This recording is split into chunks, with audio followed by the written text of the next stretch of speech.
Uno de los aspectos más maravillosos de las Escrituras es su unidad orgánica. Su unidad orgánica.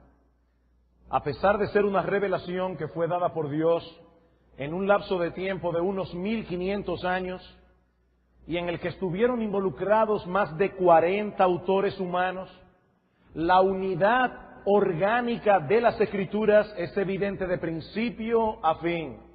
De tal manera que los 66 libros que componen la Biblia conforman en realidad un solo libro, la palabra de Dios infalible e inerrante. Sin embargo, esa unidad orgánica de las Escrituras no elimina el aspecto progresivo de la revelación.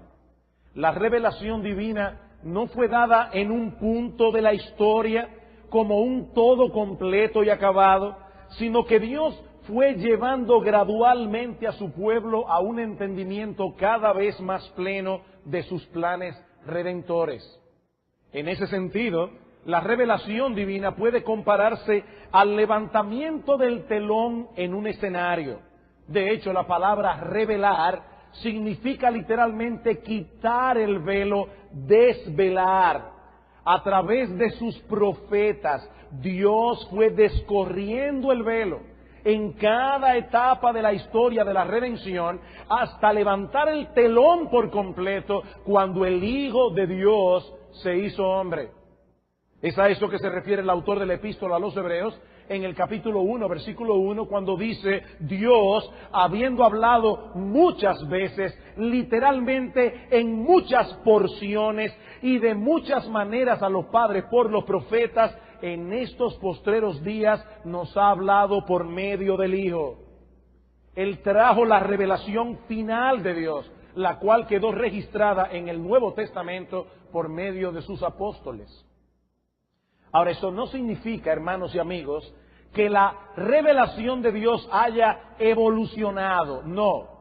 La evolución describe el proceso de cambio por medio del cual una cosa se transforma en otra cosa. Pero la revelación de Dios no cambia de ese modo, porque de principio a fin es la revelación de la misma mente, la mente de Dios. La revelación no evoluciona.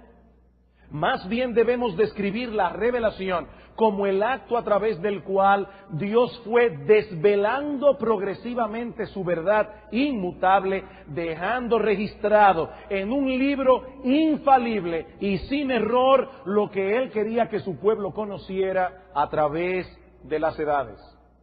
Así que al estudiar las Escrituras, la Biblia, percibiremos en ella tanto unidad como progreso. Es como en el caso del ser humano. Nace como un niño pequeño que comienza a crecer y a madurar física, intelectual y emocionalmente hasta llegar a la adultez. Pero niños que están aquí sentados en esta mañana, ustedes ahora son pequeños. Y cuando nacieron eran más pequeños todavía. Pero están en un proceso de crecimiento. Ustedes están madurando físicamente, mentalmente, emocionalmente, hasta que va a llegar un momento en que, al igual que papi o mami, ustedes se van a convertir en adultos. Pero lo cierto es que cuando el ser humano llega a la etapa de la adultez, no se convierte en un ser humano distinto al que era cuando era niño. Es el mismo niño, es el mismo ser humano, solo que ahora es un adulto más maduro. Ahora bien, si nosotros tratamos al adulto de la misma manera como tratábamos al niño que ese adulto era, estaríamos cometiendo un grave error de juicio. Pues lo mismo ocurre al estudiar las Escrituras. Nosotros debemos tomar en consideración ese progreso gradual de la revelación, sobre todo el cambio de situación que se produjo con la encarnación del Hijo de Dios. Los tratos de Dios para con su pueblo en el antiguo pacto no fueron exactamente iguales a los tratos de Dios con nosotros hoy, los creyentes del nuevo pacto. En el Antiguo Testamento Dios preparó al pueblo de Israel para la venida del Mesías a través de profecías, a través de rituales simbólicos, a través de tipos, a través de figuras. Pero una vez venido Cristo, la realidad desplazó lo que era apenas una sombra o una figura de lo que habría de venir. Así que los creyentes del nuevo pacto adoramos al mismo Dios que adoraban los creyentes del antiguo pacto. Lo adoramos con la misma reverencia, pero en una etapa distinta de la historia redentora. Y lo que quiero que veamos en esta mañana son las implicaciones de este hecho en lo que respecta al lugar, al culto y a nuestra participación en la adoración. Poniéndolo de otro modo, lo que vamos a considerar en esta mañana es el templo del nuevo pacto, el culto del nuevo pacto y los adoradores del nuevo pacto.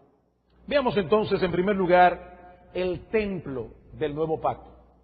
Es indudable, hermanos, que en el Antiguo Testamento, tanto el tabernáculo como el templo de Salomón jugaron un papel de suprema importancia en la adoración del pueblo de Dios.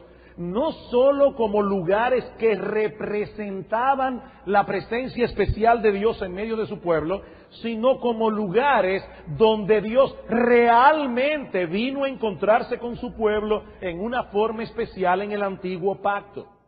Soberanamente Dios escogió ciertos lugares que estarían asociados en una forma especial con su santo nombre. Y en esos lugares Él habría de manifestar su presencia especial como en ningún otro lugar.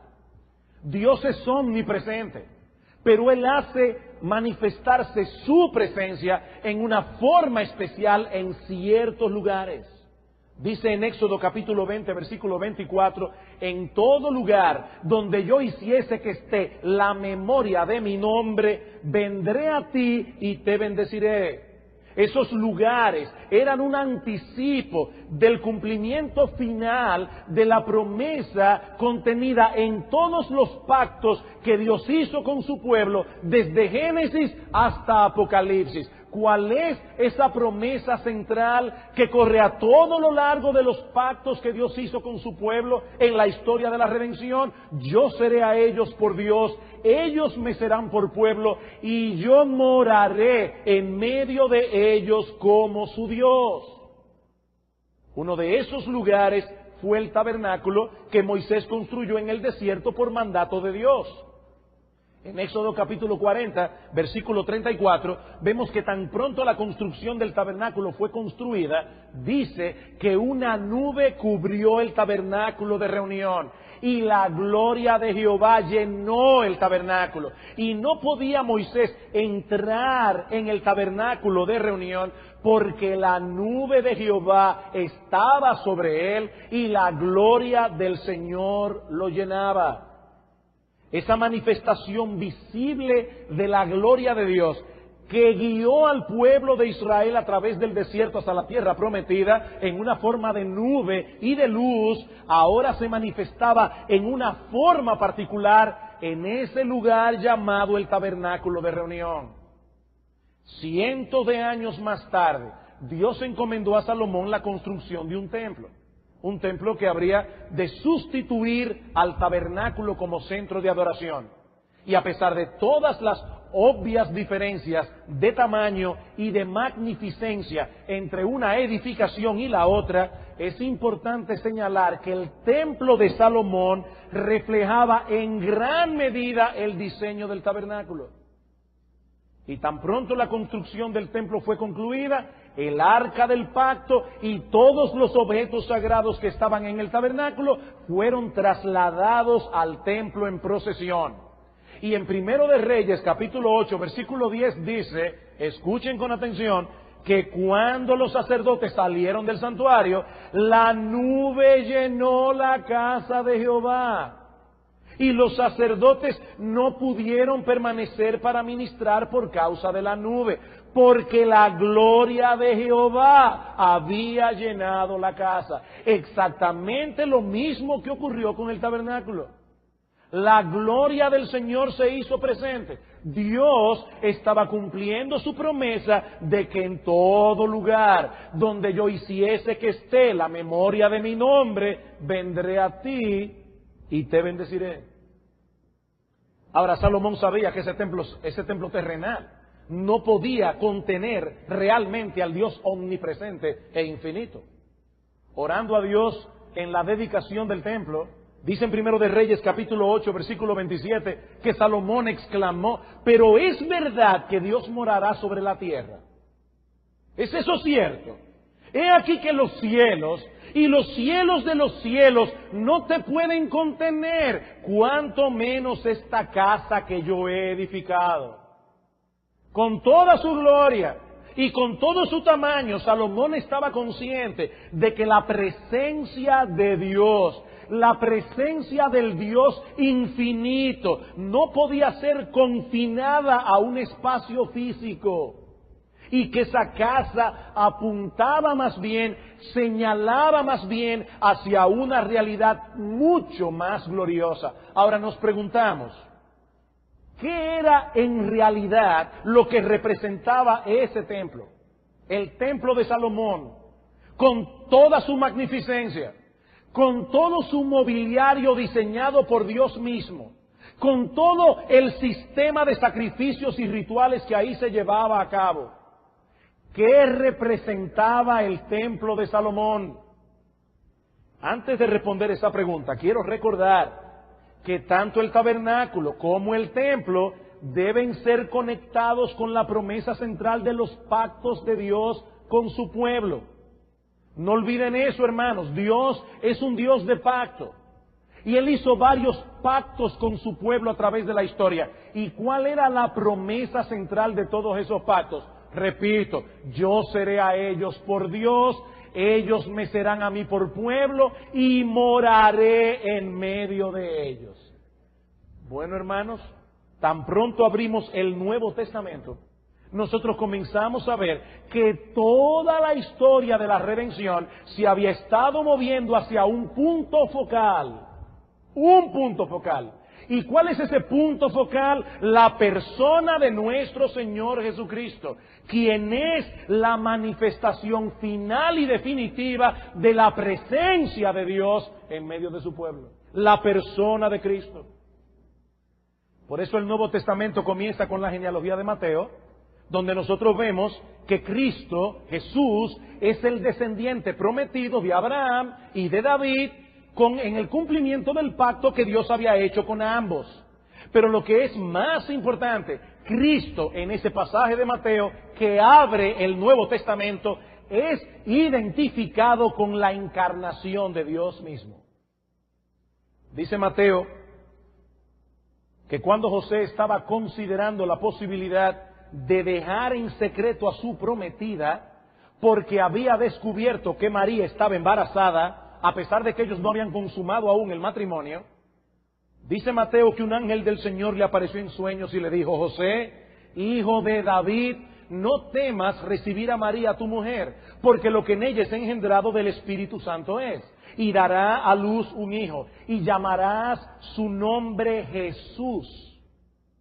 El nombre griego de Josué, que significa en hebreo Jehová salva. Llamarás su nombre Jesús, llamarás su nombre Jehová Salvador, porque Él salvará a su pueblo de sus pecados. Y ahora dice Mateo, todo esto aconteció para que se cumpliese lo dicho por medio del profeta, cuando dijo: he aquí una virgen concebirá y dará a luz un hijo, y llamarás su nombre Emmanuel, que traducido es Dios con nosotros. Dios con nosotros. En otras palabras, en Cristo encontramos la realidad hacia la que el templo apuntaba. Ya no se trataba de una manifestación visible de la gloria de Dios, sino de Dios mismo, que ha tomado una naturaleza humana para venir a morar entre los hombres y para llevar a cabo la obra de redención. Dios mismo. Ya no es una nube. Dios vino, Él mismo, y se encarnó. Esa es la misma idea que nosotros encontramos en el Evangelio de Juan, en la introducción del Evangelio. En el principio era el Verbo era con Dios y el Verbo era Dios. Y dice en el versículo 14, y aquel Verbo fue hecho carne y habitó entre nosotros. Y hermanos, en español no podemos entender del todo el juego de palabras que Juan está usando aquí. Esa palabra habitó entre nosotros literalmente significa acampó entre nosotros. O si quieren ponerlo de otra manera, Él puso su tabernáculo entre nosotros. Y esa es una clara alusión a Ezequiel capítulo 37, versículo 27, donde Dios dice, estará en medio de ellos mi tabernáculo y seré a ellos por Dios y ellos me serán por pueblo. Lo que estamos diciendo, hermanos, es que la naturaleza humana de Jesús, la naturaleza humana que Jesús asumió para encarnarse, es el tabernáculo definitivo en el que Dios hace visible su gloria. Por eso es que Juan sigue diciendo, y aquel Verbo fue hecho carne, y puso su tienda de campaña, puso su tabernáculo entre nosotros, y vimos su gloria, gloria como del unigénito del Padre, lleno de gracia y de verdad. Así que Jesucristo no es un profeta simplemente, Jesucristo no es un maestro simplemente, Jesucristo ni siquiera es simplemente una manifestación de la gloria de Dios. Él es la gloria de Dios encarnada, Él es en su persona el resplandor de la gloria de Dios, como dice en Hebreos capítulo 1 versículo 3, la imagen misma de su sustancia. Y el texto es mucho más claro porque dice el carácter mismo de su sustancia. El carácter, para los griegos, al igual que para nosotros hoy, era esa impresión que se hacía en las monedas. Por eso, en las máquinas de escribir, ustedes le llaman caracteres a la impresión que la tecla hacía en el pasado antiguo, cuando se usaba la máquina de escribir, en el papel, por medio del papel carbón. Eso es un carácter.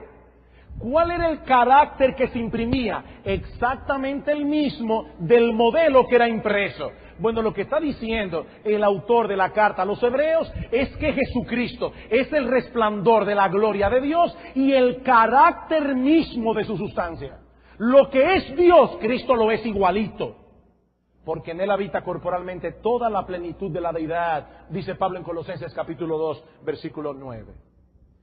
Es por eso que con la venida de Cristo, el templo de Salomón y todos sus rituales, y todo su mobiliario, y todos sus sacrificios, perdieron vigencia como centro de adoración.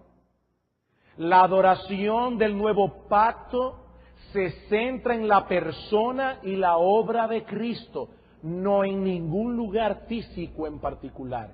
Y hermanos, el Señor fue muy explícito en lo tocante a este punto en más de una ocasión. ¿Recuerdan ustedes cuando Cristo purificó el templo de Salomón? Que los judíos habían convertido en un mercado. Y cómo los judíos llaman al Señor y le preguntan, ven acá, ¿y qué señal nos muestras tú para autenticar que tú tienes derecho a purificar el templo de ese modo? ¿Cuál fue la respuesta del Señor? He ahí mi señal, destruid este templo y en 3 días lo levantaré. Esa es mi señal. Destruid este templo, en 3 días lo levantaré. Pruébenlo, dice Cristo. Es una orden. Esta palabra destruid allí está en tono imperativo. Cristo los está retando. Vamos, destruyan este templo. Y ustedes verán lo que va a ocurrir. En 3 días lo levantaré. Por supuesto, los judíos se espantan.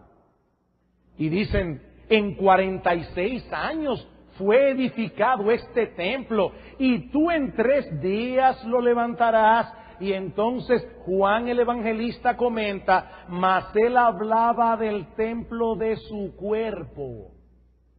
He ahí el templo de Dios. El templo de su cuerpo. Hay una conexión aquí entre la muerte de Cristo y la inoperancia del templo. ¿Para qué servía el templo? Bueno, por decirlo así, el templo era el punto de contacto entre Dios y entre la tierra y el cielo. Allí era que se manifestaba la presencia de Dios. Ese era el punto de contacto entre la tierra y el cielo. Y el lugar donde se llevaban a cabo los rituales de purificación. Una vez venido Cristo, el Dios encarnado, y lleva a cabo la obra real de purificación, que los sacrificios del Antiguo Testamento solo simbolizaban, el templo de Jerusalén pierde por completo su razón de ser.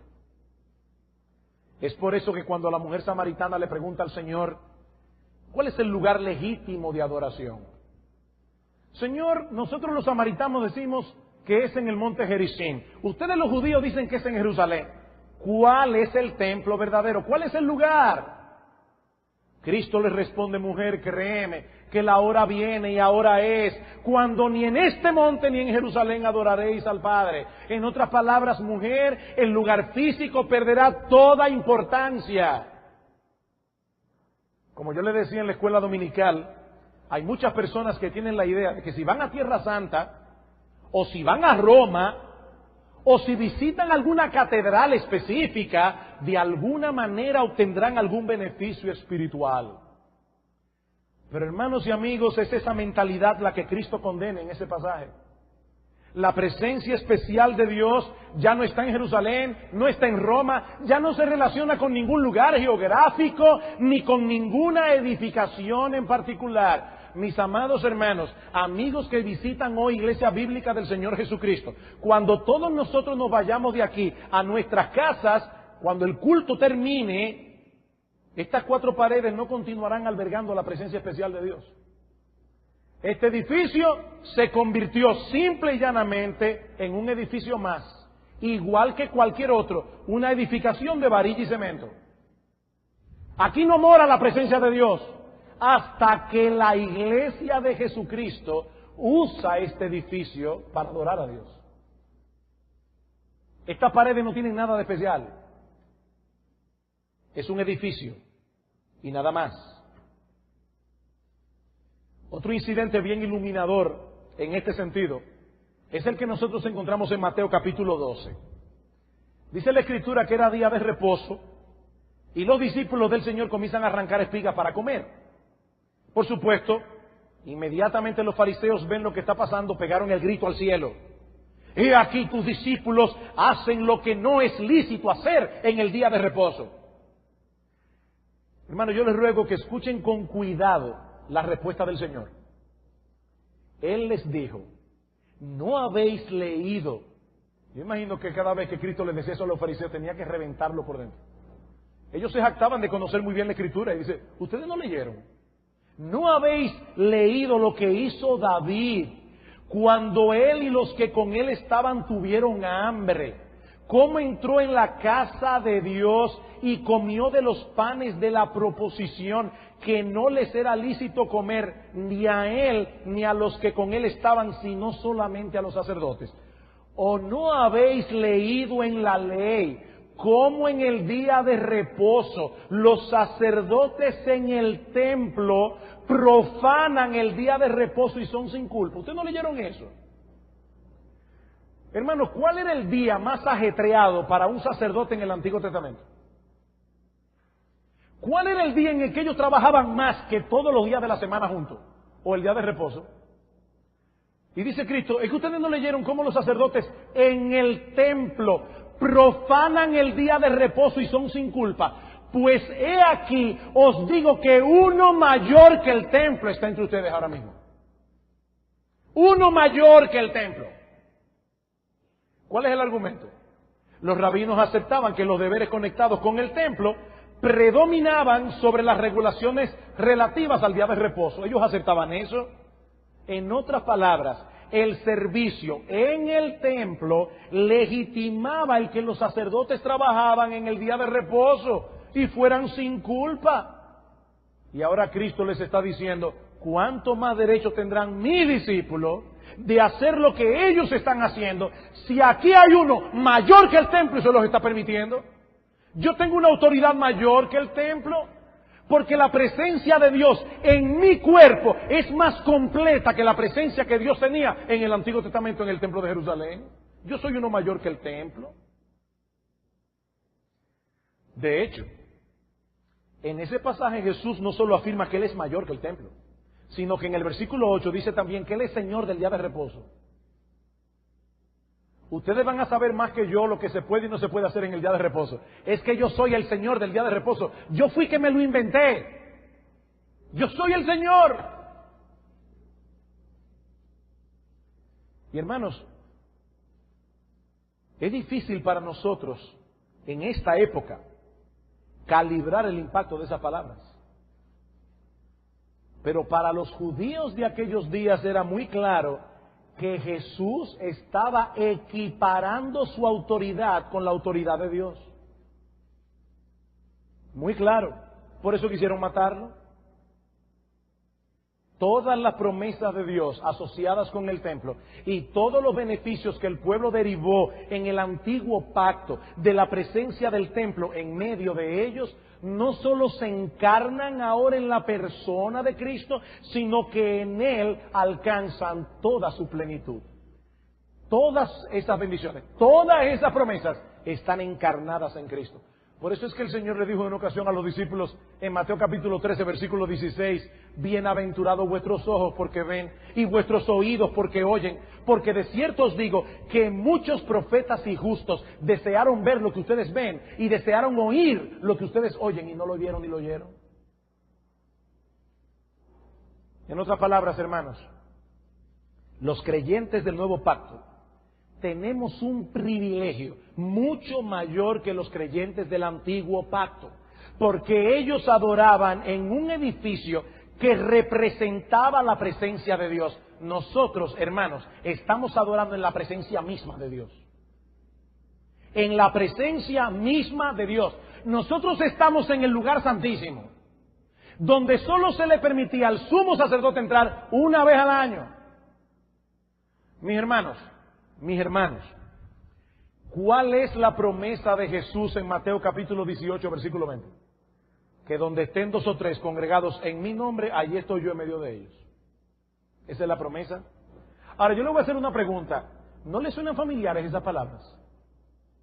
Donde están 2 o 3 congregados en mi nombre, allí estoy yo en medio de ellos. Esas palabras son muy similares a las de Dios en Éxodo capítulo 20, versículo 24 que citamos hace un momento. En todo lugar donde yo hiciese que esté la memoria de mi nombre, vendré a ti y te bendeciré. Cientos de años más tarde, el Dios encarnado se está apropiando de esta promesa, pero le hace ver a su pueblo que ese lugar donde Dios ha hecho habitar la memoria de su nombre no es un sitio físico, es su propia persona. Es el Dios encarnado. Ese es el templo del nuevo pacto, del cual nosotros formamos parte por causa de nuestra unión espiritual con Cristo.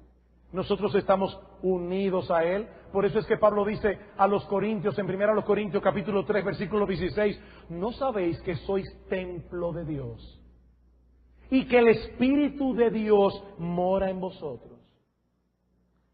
Por eso es, mis hermanos, que es teológicamente incorrecto que nosotros le llamemos templo a este lugar. Eso no es correcto, hermanos. Ningún lugar físico puede ser llamado templo, no en el nuevo pacto. El templo del Señor en el nuevo pacto es un edificio espiritual, formados de piedras vivas, teniendo como piedra angular la persona y la obra de Cristo. ¿Y saben qué, mis amados hermanos? Este nuevo templo es infinitamente más glorioso y más magnificente que el templo de Salomón en los días de su mayor esplendor. Este es más glorioso. Y no importa que la iglesia se congregue en una edificación como esta, o en una casa bien sencilla, en el lugar más remoto, no importa que seamos miles o que sean 2 o 3. Lo que hace gloriosa la adoración del nuevo pacto no es el edificio. Lo que hace gloriosa la adoración del nuevo pacto no es el número de adoradores. Lo que hace gloriosa la adoración del nuevo pacto no son los coros, no son los instrumentos musicales con los cuales podamos contar. Lo que hace gloriosa la adoración del nuevo pacto es que Cristo ha de cumplir su promesa de que donde estén 2 o 3 congregados en su nombre, por su Espíritu Él se hará presente en medio de ellos. Esa es la gloria del templo del nuevo pacto. Es por eso que el autor de la carta a los Hebreos, en Hebreos capítulo 12, dice: ustedes no se acercaron al monte que se puede palpar, ni a la bocina, ni al humo, y todo lo que sucedió en el monte Sinaí, cuando Dios descendió para darle la ley al pueblo. Dice: no, ustedes se han acercado a Jerusalén la celestial, a la compañía de millares de ángeles, al Espíritu de los justos hechos perfectos, y a Jesús, el mediador de un nuevo pacto. En otras palabras, el Sinaí no era nada en comparación con lo que es ahora, la adoración a Dios. Y hermanos, es con esa expectativa de fe que nosotros debemos venir cada domingo para adorar a Dios. Nosotros venimos a encontrarnos con Cristo, quien está presente en medio de su iglesia, ministrando por la agencia de su Espíritu. Nosotros venimos a tener comunión con los redimidos que aquí se congregan, pero no solamente eso. Nosotros hemos venido aquí, hermanos, a unir nuestras voces con la de miles de millones que en este día, alrededor del mundo, están en el mismo lugar que tú y que yo. ¿Dónde estamos nosotros? ¿Dónde estamos nosotros? En la presencia de Dios. Porque donde están 2 o 3 congregados en mi nombre, dice Cristo, allí estoy yo en medio de ustedes. Y los chinos que están en China en estos momentos adorando al Señor, ¿dónde están? En el mismo lugar, en la presencia de Dios, porque el mismo Cristo que está con nosotros también ha estado con ellos. De tal manera, mis amados hermanos, que el domingo, en el día del Señor, desde que el sol comienza a salir hasta que el sol se pone, en el mundo entero, una multitud de redimidos comienza a levantarse y a levantar sus voces en alabanza a Dios, en el mismo lugar donde tú y yo estamos cada domingo, en la presencia del Señor. ¿Esa es la iglesia? ¡Qué privilegio! ¡Qué privilegio! Por eso es que Cristo dice: bienaventurados vuestros ojos porque ven, y vuestros oídos porque oyen. Porque de cierto os digo que muchos profetas y justos... Mi hermano, piensa en esto. ¿Tú tienes privilegios mayores que los de Isaías? Dice: profetas y justos desearon ver lo que ustedes están viendo, desearon oír lo que ustedes están oyendo, y ellos no pudieron. ¡Qué privilegio! Por supuesto, esa realidad con respecto al nuevo templo repercute directamente en nuestro culto de adoración y en nuestra participación en el culto. Y eso es lo que quiero que veamos mucho más brevemente en los minutos que nos restan. Ya vimos el templo del nuevo pacto. Veamos ahora en segundo lugar el culto del nuevo pacto. El culto del nuevo pacto. Si el templo de Jerusalén ha quedado inoperante, entonces, mis amados hermanos, tenemos que llegar a la conclusión que todos los símbolos, todas las figuras, todos los sacrificios asociados con el templo han sido abrogados también. Mas la hora viene, y ahora es, cuando los verdaderos adoradores adorarán al Padre en espíritu y en verdad, porque también el Padre tales adoradores busca que le adoren. Dios es espíritu, y los que le adoran en espíritu y en verdad es necesario que adoren. Ahora vean las implicaciones de esas palabras, porque tal vez todos ustedes aquí dicen: pastor, pero estamos claros que ya no hay que traer sacrificios, estamos claros con respecto a todo eso. Mis hermanos, el punto es que así como el culto del Antiguo Testamento se caracterizaba por su complejidad y por todos los elementos físicos que estaban envueltos en la adoración a Dios como un preámbulo de la venida de Cristo, el culto del nuevo pacto se caracteriza por su sencillez y por su espiritualidad. Sencillez y espiritualidad. El hecho de que nosotros podamos contar con un buen edificio, el hecho de que podamos contar con bancos relativamente cómodos. Hay personas que adoran peores que nosotros. Y ojalá que algún día tengamos aquí aire acondicionado. Fantástico. El hecho de que nosotros podamos contar finalmente con un buen equipo de sonido. El hecho de que podamos contar con equipos musicales y con músicos que los ejecutan bien. Mis hermanos, todo eso es de gran ayuda en la adoración. Pero lo único que es indispensable, el mínimo irreducible de la adoración, es que nosotros adoremos al Padre en espíritu y en verdad. Indispensable, indispensable, que nosotros adoremos al Padre en espíritu y en verdad.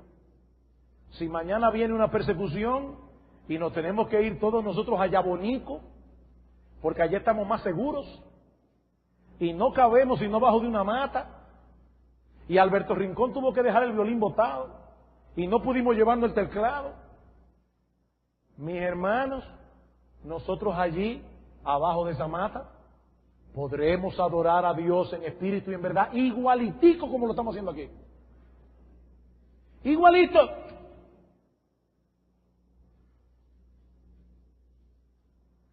Quiero aclarar que yo no quiero decir con esto que la adoración en el antiguo pacto fuera puramente externa y ritualista. No. Solo hay que leer los salmos para ver el corazón con que muchos creyentes en el antiguo pacto adoraban a Dios. Mi corazón y mi carne te anhelan y cantan al Dios vivo. Pero hermanos, es indudable que la venida de Cristo introdujo un cambio fundamental en la adoración del pueblo de Dios. De modo que todos esos elementos externos que eran tan importantes en el antiguo pacto perdieron su vigencia en el nuevo. Perdieron su vigencia. Ese es uno de los argumentos principales del epístola a los Hebreos. Vamos a Hebreos capítulo 8. Hebreos capítulo 8.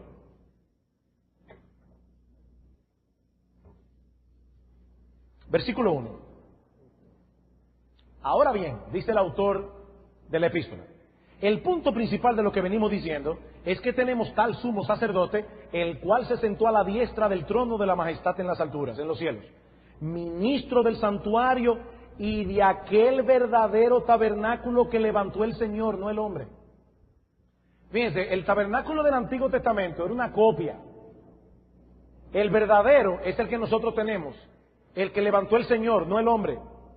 Porque todo sumo sacerdote está constituido para presentar ofrendas y sacrificios, por lo cual es necesario que también éste tenga algo que ofrecer, es decir, Cristo. Así que si aún Cristo estuviese sobre la tierra otra vez, ni siquiera sería sacerdote, habiendo aún sacerdotes que presentan las ofrendas según la ley. Ya Cristo se ofreció una sola vez y para siempre, Él no tiene que ofrecerse de nuevo. Los cuales, hablando de los sacerdotes que tenían los judíos, sirven a lo que es figura y sombra de las cosas celestiales, como se le advirtió a Moisés cuando iba a erigir el tabernáculo, diciendo, mira, haz todas las cosas conforme al modelo que se te ha mostrado en el monte. Mis hermanos, ¿qué modelo era ese? A Moisés se le enseñó un modelo y se le dijo, mira, el tabernáculo que tú vas a construir en la tierra, hazlo conforme a ese modelo que yo te enseñé en el monte. ¿Cuál modelo? El santuario que está en el cielo. Sigue diciendo, pero ahora, tanto mejor ministerio es el de Cristo, el suyo, cuanto es mediador de un mejor pacto, establecido sobre mejores promesas, porque si aquel primer pacto hubiera sido sin defecto, ciertamente no se hubiera procurado lugar para el segundo. Versículo 13, al decir nuevo pacto, ha dado por viejo al primero, y lo que se da por viejo y se envejece, está próximo a desaparecer. Dice el autor de los Hebreos, si ahora estamos hablando de un nuevo pacto, ¿qué implicación tiene ese con el antiguo? Que fue abolido, quedó abrogado. Todas esas ceremonias que estaban conectadas con el pacto antiguo fueron abrogadas. Noten ahora el capítulo 9, versículo 6.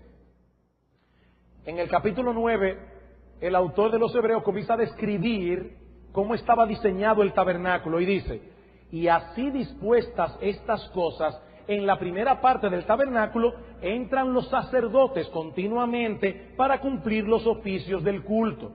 Pero en la segunda parte, es decir, en el lugar santísimo, solo el sumo sacerdote, una vez al año y no sin sangre, la cual ofrece por sí mismo y por los pecados de ignorancia del pueblo.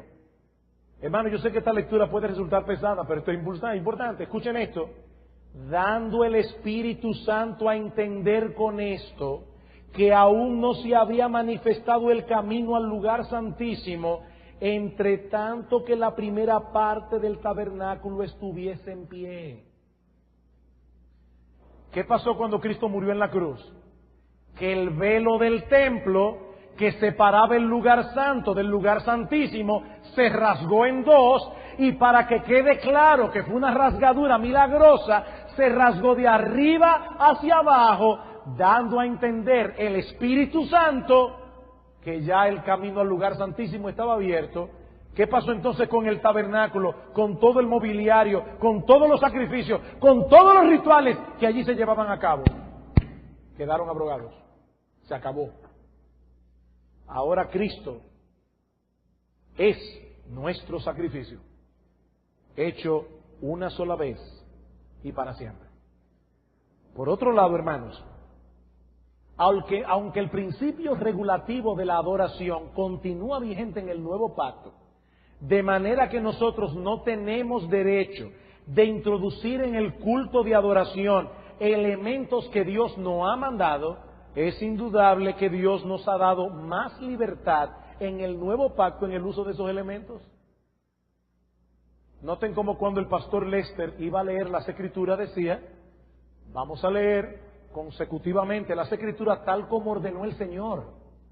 Nosotros no leemos la Biblia cada domingo en la mañana porque a alguien aquí en la iglesia se le ocurrió que era una buena idea. No, hermanos, es que Dios, Cristo, en el Nuevo Testamento manda que en el culto de adoración su palabra sea leída. Ahora bien, el Nuevo Testamento no establece en qué lugar del culto debe leerse la Biblia consecutivamente. El Nuevo Testamento no establece cuántos himnos se deben cantar. El Nuevo Testamento no establece el tiempo que debe durar el servicio de adoración. El Nuevo Testamento no establece cuánto debe durar la prédica. Dios nos da libertad.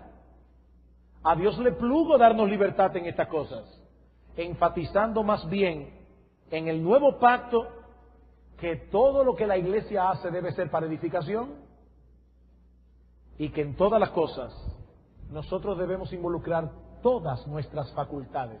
Y eso nos lleva a nuestro tercer y último encabezado: los adoradores del nuevo pacto. Ya vimos el templo del nuevo pacto, ya vimos el culto del nuevo pacto caracterizado por la sencillez y por su espiritualidad. Veamos ahora los adoradores del nuevo pacto. Así como el tabernáculo y el templo jugaron un papel preponderante en la adoración del Antiguo Testamento, así también los sacerdotes. La adoración del Antiguo Testamento era eminentemente sacerdotal. Antes de la venida de Cristo, antes de su obra de redención, el pueblo de Israel no podía acercarse directamente a Dios sin presentar primero sus sacrificios expiatorios, los cuales eran presentados a través del sacerdote.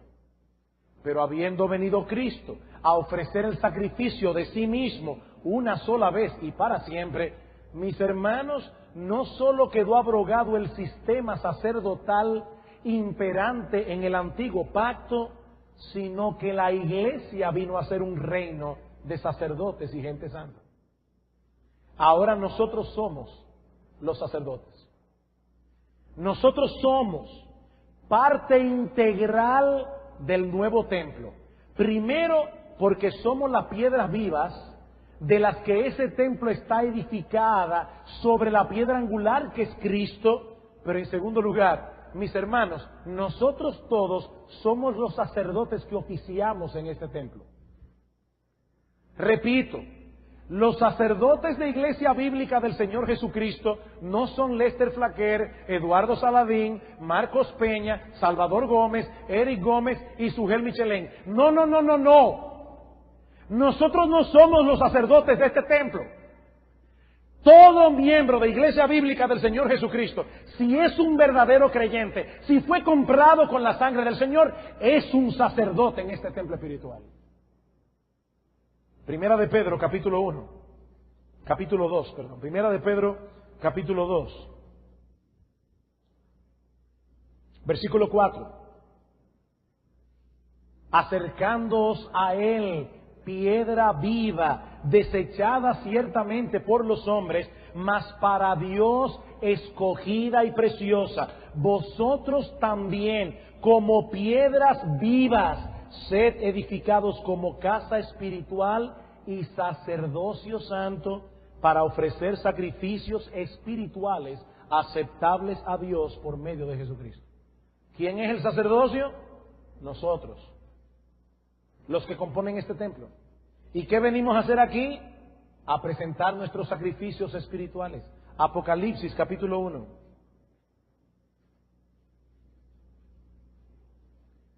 Apocalipsis capítulo 1, versículo 6. Juan, alabando al Señor, dice: al que nos amó y nos lavó de nuestros pecados con su sangre y nos hizo reyes y sacerdotes para Dios. Apocalipsis capítulo 5, versículo 10. Alababan al Señor, digno eres de tomar el libro, etcétera, porque tú nos compraste, fuiste inmolado, con tu sangre nos has redimido para Dios de todo linaje y lengua y pueblo y nación, y nos has hecho para nuestro Dios reyes y sacerdotes, y reinaremos sobre la tierra. Así que en el antiguo pacto, el pueblo de Dios tenía un sacerdocio. En el nuevo pacto, el pueblo de Dios es el sacerdocio. Nosotros somos los sacerdotes. Y eso quiere decir, amados hermanos, que nosotros no debemos venir a la iglesia con la mentalidad de meros observadores que vienen a disfrutar el espectáculo que los líderes prepararon. Déjame ver cómo está el culto hoy. Si yo vengo, como si yo fuera al Teatro Nacional, a ver el programa que los líderes de la iglesia prepararon. No, hermanos, nosotros venimos como sacerdotes que participan activamente de cada uno de los aspectos del culto de adoración. ¿Cómo? Trayendo nuestros sacrificios de alabanza, dice en Hebreos capítulo 13, versículo 15, cada uno de nosotros fruto de alabanza que confiesan su nombre. La ofrenda de nuestros bienes, como dice en Hebreos 13, 16 y Filipenses 4, 18, y aún nuestros propios cuerpos en sacrificio vivo, santo, agradable a Dios, como dice en Romanos 12. Hermanos, yo no quiero entrar aquí en el tema de la legitimidad del uso de coros o de números especiales en el culto de adoración. Yo no voy a entrar en ese tema ahora. Por favor, no saquen deducciones de nada de lo que yo voy a decir a partir de ahora con respecto a la legitimidad de que el coro se use un domingo en la mañana, o aquí venga un dúo, un solo, un trío, un cuarteto, un orfeón, lo que usted quiera. Yo no voy a cuestionar eso en este sermón. No estoy hablando de ese tema. Ese no es nuestro tema. Ahora, yo quiero, hermanos, que ustedes piensen en lo siguiente. En el antiguo pacto había un coro que cantaba en el templo. Y ese coro que cantaba en el templo estaba compuesto en su totalidad por levitas. Es decir, en ese coro no estaban simplemente los que cantaban bien, sino los que eran de la familia sacerdotal. La finalidad del coro, por supuesto, seguro que los que cantaban en el coro cantaban bien y se les enseñaba a cantar. No era que por ser sacerdote, si a usted se le salían gallos, usted era parte del coro. No, no, no. Seguro que no habían gallos en el coro del templo. O gente que se le salieran gallos. Cantaban bien. Pero el punto que quiero resaltar aquí es que todos eran levitas.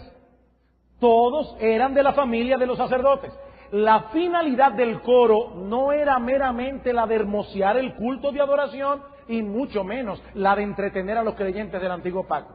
La finalidad del coro era ofrecer alabanza a Dios en el templo por medio de los levitas escogidos por Dios. Por supuesto, hermanos, los creyentes del antiguo pacto también participaban del canto. Pero los levitas tenían una función especial en ese sentido en cuanto al ministerio de alabanza en el templo.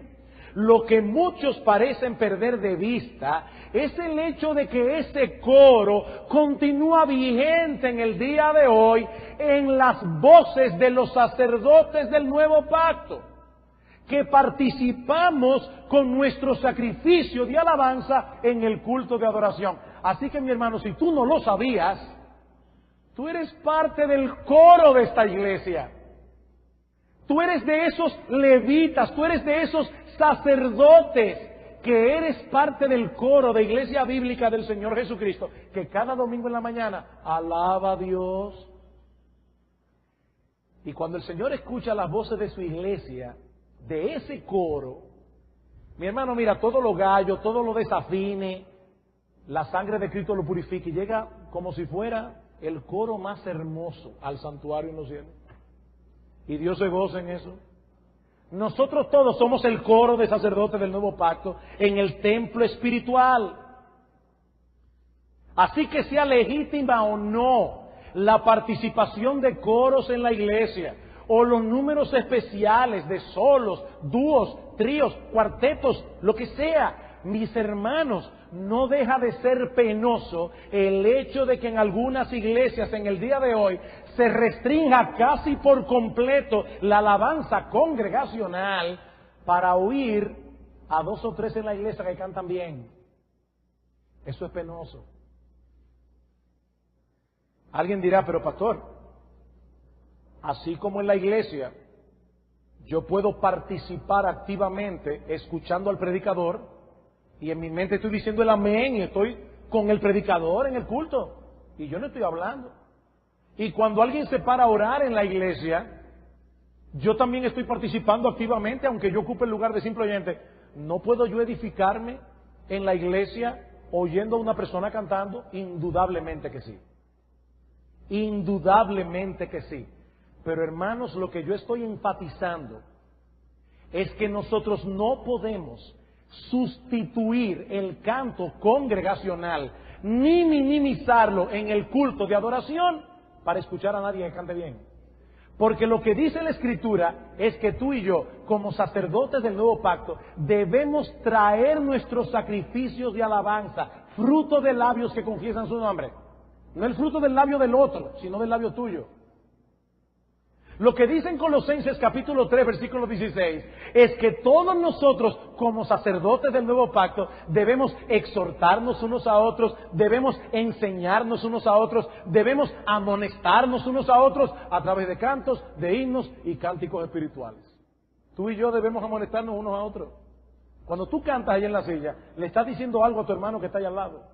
Tú estás participando como un sacerdote del nuevo pacto. Así que no somos meros observadores en el culto de adoración, aun cuando algunos en el culto tengan una participación más pública que otros, porque algunos parecen confundir involucración activa con participación pública, pero no son la misma cosa. No es lo mismo decir, tú debes involucrarte activamente, a decir, debes hacerlo públicamente. De hecho, cuando nosotros leemos 1 Corintios capítulo 14, nos damos cuenta que en la iglesia de Corintios solamente algunas personas participaban del culto públicamente. Dice en el capítulo 14, versículo 16, cuando tú oras, si tú no oras en una lengua conocida, el que ocupa el lugar de simple oyente, ¿cómo dirá el amén a tu acción de gracia? Si él no sabe lo que tú has dicho. Así que hay uno que ora y todo el resto ocupa un lugar de simple oyente.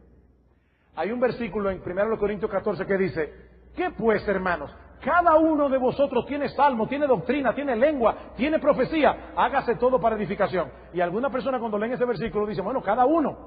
Todo el mundo venga y haga algo, públicamente. No. Ese cada uno está cualificado por todo lo que Pablo sigue diciendo. Él dice que en aquella época que el don de lenguas estaba vigente, dice, hablen 2 o a lo más 3. Profeticen 1 o a lo más 2. Y las mujeres callen en la congregación.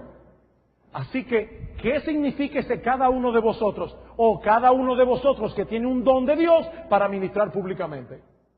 Hágalo todo para edificación. Hace unos años atrás, una persona que asistía a esta iglesia me dijo, a mí no me gusta la iglesia bíblica del Señor Jesucristo, porque yo quisiera en la iglesia un culto más espontáneo. Yo le dije, ok, explícame exactamente a qué tú te refieres.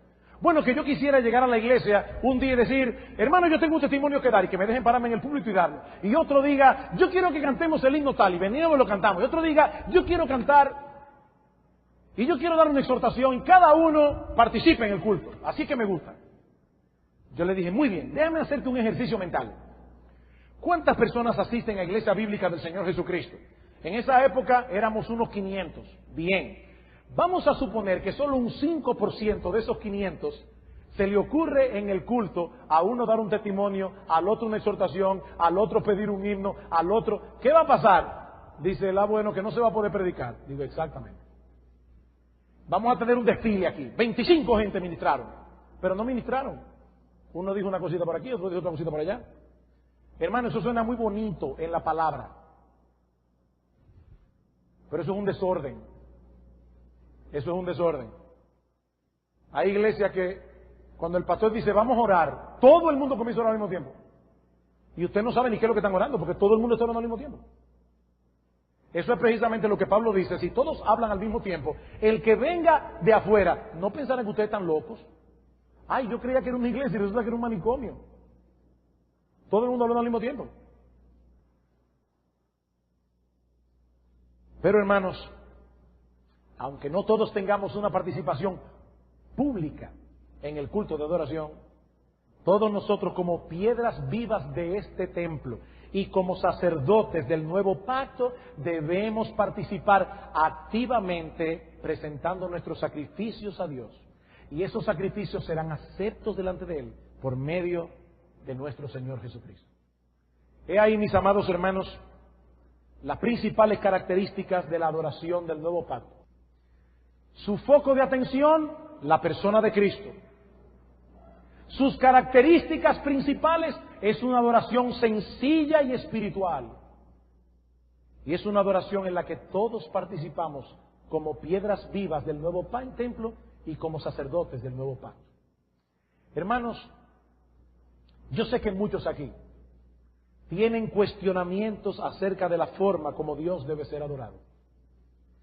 Pero si no desarrollamos nuestra teología de adoración sobre una base sólida, doctrinal y bíblica, estaremos edificando una casa sin fundamento.